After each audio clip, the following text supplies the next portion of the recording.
नमस्कार मेरे प्यारे भाइयों बहनों।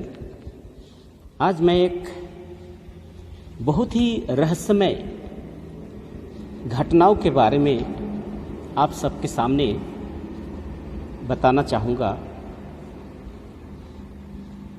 वो है नेताजी सुभाष चंद्र बोस और मानवेंद्र नाथ राय का बाबा श्री श्री आनंद मूर्ति जी से मुलाकात। ये घटना उन दिनों की है जब बाबा ईश्वर चंद्र विद्यासागर कॉलेज कोलकाता में पढ़ते थे। बाबा अमृत बाजार एवं आनंद बाजार पत्रिका में अपना लेख प्रकाशित कराते थे। एक बार बाबा आध्यात्म एवं विज्ञान विषय पर एक अद्वितीय लेख अमृत बाजार पत्रिका में प्रकाशित हुआ था, जिसे उस समय के ख्याति प्राप्त क्रांतिकारी नेता एम.एन. रॉय, जिनका पूरा नाम है मानवेंद्र नाथ रॉय, ने पढ़ा। इस कथानक को आगे बढ़ाने से पहले मैं मानवेंद्र नाथ राय के बारे में संक्षिप्त परिचय पाठकों को बता दूं। मानवेंद्र नाथ राय एक राजनीतिक जीवन यात्रा के क्रम में पटना में अखबार घूम घूम कर बेचा करते थे। वे कर्मठता और विद्वता के बल पर साम्यवादी दल के शिखर की ओर छलांग लगाते हुए पोलित ब्यूरो के सदस्य बन गए। मानवेंद्र नाथ रॉय ब्रिटिश हुकूमत के दमन से बचने के लिए अपना नाम मानवेंद्र नाथ राय से नाम बदलकर नरेंद्र नाथ राय रख लिए थे। वही मानवेंद्र नाथ राय बाबा के उस लेख को पढ़कर इतने प्रभावित हुए कि बाबा से मिलने के लिए अमृत बाजार पत्रिका के कार्यालय के द्वारा व्यक्तिगत संपर्क के लिए समय देने की याचना की, जिसे बाबा ने भी स्वीकार कर लिए। मानवेंद्र नाथ राय की मुलाकात जब बाबा से हुई तो उस समय उनकी उम्र 47 वर्ष की थी और बाबा की उम्र मात्र 18 वर्ष। मानवेंद्र नाथ राय की नज़र बाबा पर पड़ते ही एम.एन. रॉय विस्मयकारी दृष्टि से देखने लगे। वे आश्चर्यचकित हो रहे थे। मन ही मन सोचने लगे, 18 साल का बालक लगता है ये। इतनी कम उम्र में इतने उच्च स्तरीय अध्यात्म की गहराई एवं विज्ञान की उन्नत स्वरूप की विवेचना लेख में करना उन्हें अविश्वसनीय लगा। यहाँ एक बात बता दूं कि बांग्ला संस्कृति में जब दो बांग्ला भाषी आपस में मिलते हैं तो चाहे वो कितना भी बड़ा विद्वान क्यों न हो या अनपढ़, जो वह अपनी मातृभाषा में ही बात करते हैं। परंतु यहाँ एम.एन. रॉय बाबा की विद्वता की परीक्षा लेने के उद्देश्य से इंग्लिश भाषा में चर्चा प्रारंभ की। बाबा के द्वारा दिए गए जवाब शैली और ज्ञान की गहराई को देख प्रभावित ही नहीं हुए, बल्कि वे अपने आप को बाबा के प्रतिभा के सामने अपने को बौना महसूस करने लगे और आत्मसमर्पण की मुद्रा में आ गए। आगे बाबा बोले, मैं सिर्फ लेख का प्रकाशन ही नहीं करता, बल्कि योग साधना स्वयं भी करता हूँ एवं योग की दीक्षा भी लोगों को देता हूँ। इस अल्पकालिक मुलाकात में बाबा उनसे साहित्य, अर्थशास्त्र, राजनीति, भाषा आदि विषयों की गूढ़तम रहस्य पर संक्षिप्त व्याख्या की। बाबा के अनुज श्री हिमांशु रंजन सरकार ने भी अपने संस्मरण में लिखते हैं कि बाबा भी एम.एन. रॉय के घर भी कई बार गए एवं देश के वर्तमान एवं भविष्य की समस्या पर विस्तृत चर्चा भी करते थे, जो मेरे समझ से बाहर की बात हो जाती थी।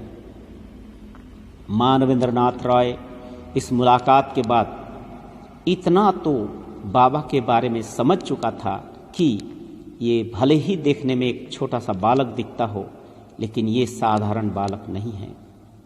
अवश्य ये अलौकिक शक्ति साधक हैं। एक तरह से कहा जाए तो बाबा के प्रति पूर्ण रूपेण सम्मोहित हो गए थे। यह भी बता दूं कि सुभाष चंद्र बोस जी भी मानवेंद्रनाथ रॉय के निकट मित्र थे।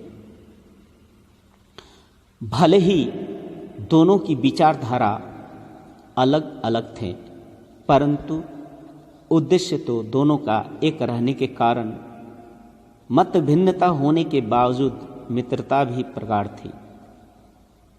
ये स्वाभाविक भी था कि इसकी चर्चा एम.एन. रॉय सुभाष चंद्र बोस से भी किए। इन दोनों के बीच वैचारिक भिन्नता और अंतर्विरोध भी था और इसके समाधान ढूंढने के लिए बाबा के नाम उल्लेख एम.एन. रॉय ने सुभाष चंद्र बोस से की, क्योंकि एम.एन. रॉय एक अर्थशास्त्री भी थे। अर्थशास्त्री होने के नाते आर्थिक आज़ादी की वकालत करते थे और सुभाष राजनैतिक आज़ादी की। पुनः एम.एन. रॉय बाबा से मुलाकात के लिए प्रयास किए और 19 जुलाई सन 1940 को आनंद पूर्णिमा के दिन रात्रि के 8 बजे के करीब जमालपुर बिहार स्थित रेलवे मैदान में अवस्थित व्याघ्र कब्र पर मिलना तय हुआ।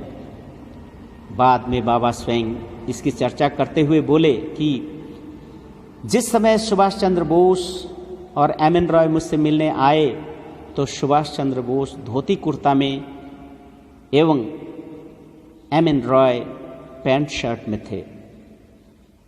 उस समय बाबा की उम्र सुभाष चंद्र की उम्र लगभग 45 वर्ष की रही होगी और एम.एन. रॉय की उम्र 47 वर्ष। सुभाष चंद्र बोस एवं एम.एन. रॉय बाबा के दाएं बाएं बैठे थे और बाबा बीच में बैठे थे। बाबा भी एम.एन. रॉय की बातों से सहमत थे, परंतु इस देश के आज़ादी की लड़ाई लड़ने वाले नेता बूढ़ापे में आ गए थे। ये राजनेता लड़ते लड़ते थक चुके थे और अपना धैर्य भी खोने लगे थे। उनके अंदर सत्ता सुख की भूख कुछ ज़्यादा ही उल्लाचे मारने लगा था। फलतः हम भारतवासी उक्त आज़ादी से वंचित रह गए और जो आज़ादी हमें मिली वह गुलामी से ज़्यादा अच्छा नहीं कहा जा सकता। उस दिन दोनों की आध्यात्मिक दीक्षा भी हो गई।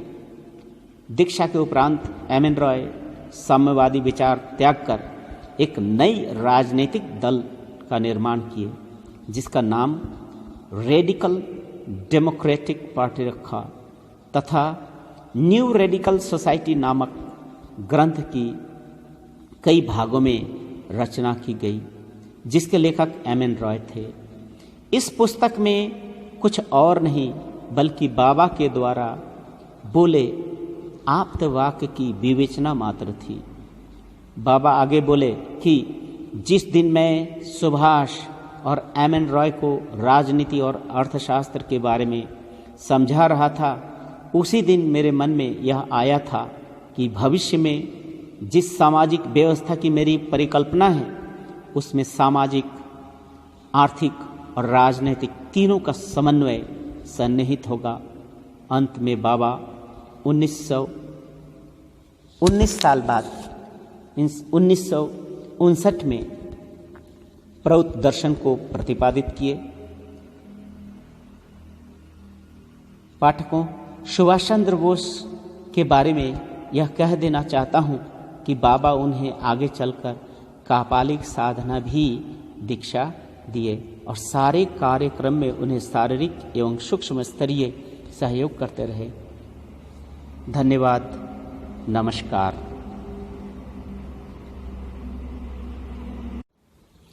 नमस्कार मेरे प्यारे भाइयों बहनों, आज मैं एक बहुत ही रहस्यमय घटनाओं के बारे में आप सबके सामने बताना चाहूँगा।